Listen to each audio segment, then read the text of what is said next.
মুখ্যমন্ত্রী মমতা বন্দ্যোপাধ্যায়ের নির্দেশ মতন আরজি করের ঘটনার প্রতিবাদ জানিয়ে অবস্থান বিক্ষোভ কর্মসূচি করল দাঁতন ব্লক তৃণমূল।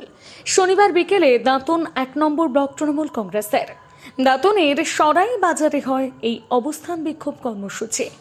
এদিনের কর্মসূচি থেকে তৃণমূল নেতারা জুনিয়র ডাক্তার তরুণীকে ধর্ষণ ও খুনের ঘটনায় জড়িতদের অবিলম্বে ফাঁসির দাবিতে সরব হন। উপস্থিত ছিলেন দাঁতনের বিধায়ক বিক্রম প্রধান, কেশিয়ারির বিধায়ক পরেশ মুর্মু, দাঁতন ব্লক তৃণমূল কংগ্রেসের সভাপতি প্রতুল দাস, মনীষ শঙ্কর মিশ্র সহ অন্যান্য নেতৃত্বরা। তাহলে তার সঙ্গে সঙ্গে তারপরে কেন দাবি উঠবে মুখ্যমন্ত্রীর পদক্ষেপ চাই?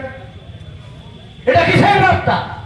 এটা হচ্ছে বাংলাদেশি কায়দায় এখানেও উত্তেজনা তৈরি করবার চেষ্টা করা হচ্ছে। সেই জায়গায় আপনাদেরকে সচেতন থাকতে হবে।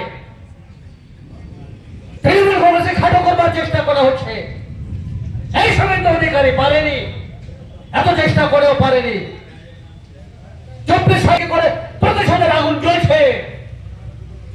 এই সমস্ত বিষয়গুলোকে তারা সকলের রাজনীতি করে গ্রহণ করে মানুষকে তাকিয়ে উত্তপ্ত করে পরিবেশটাকে বেসামাল করে দেওয়ার চেষ্টা করা হচ্ছে। আপনাদেরও মনটাকে বেসামাল করে ভারাক্রান্ত করে দেওয়া হয়েছে।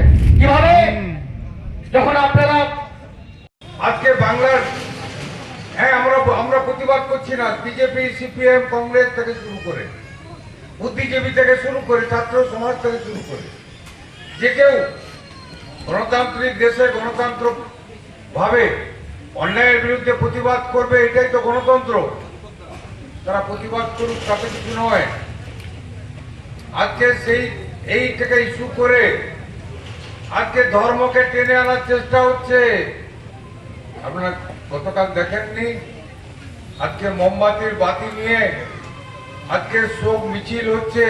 হাজারো মানুষের উপস্থিতিতে বুঝিয়ে দিয়েছেন এই ঘটনা আমরা নিন্দা করছি, ফাঁসির দাবি করছি, দোষীকে শাস্তি দিতে হবে এবং রামবাম যে চক্রান্ত বাংলায় করছে তাকে প্রতিহত করতে হবে। প্রতিহত করার একটাই মাত্র জায়গা, পথে নামতে হবে। সেই পথে আমরা গতকাল থেকে নেমেছি। আজকে ধর্ণা কর্মসূচি থেকে আমরা ঘোষণা করতে চাই, আমাদের দাঁতন ব্লকে রামবাম যদি কোনো বিশৃঙ্খলা করার চেষ্টা করে আমরা কিন্তু ছেড়ে কথা বলবো না।